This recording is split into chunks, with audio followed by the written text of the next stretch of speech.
Hi and welcome to Dublin Grows Greener. I'm Tim. And I'm Maddie.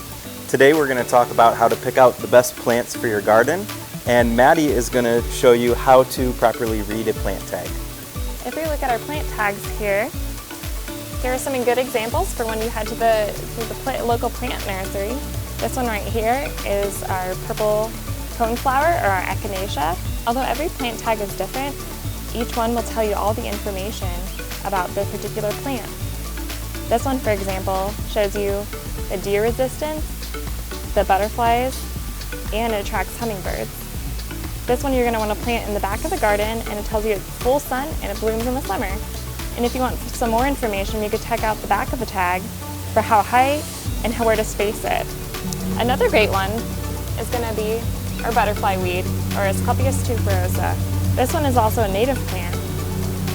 On the back of this one, it's going to show you all the information and characteristics of this one, such as full sun and to plant in areas that are more native for pollinators. This one's also deer resistant as well for those here in Dublin who have issues with deer. And the last one we're going to talk about a little bit is going to be our little quickfire panicle hydrangea.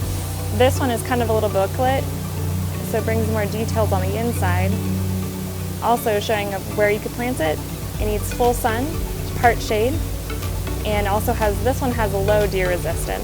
So maybe if you have a little issues with deer, you probably don't want to plant this one. Thanks, Maddie. Those were some great tips on reading plant tags. I also wanted to show a couple examples of how to pick out the right plant.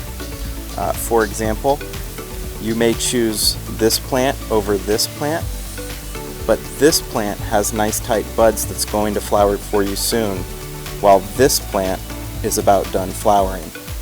This one also has 3 stems and is more stout, while this one is just a single stem.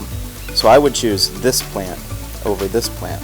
As far as this catmint goes, again, I would choose this plant with the more tight flower buds because it's going to provide a longer season of flowers for you, while this one's already through its blooming cycle, and this plant is a tad more stout and has a nicer structure to it than this plant.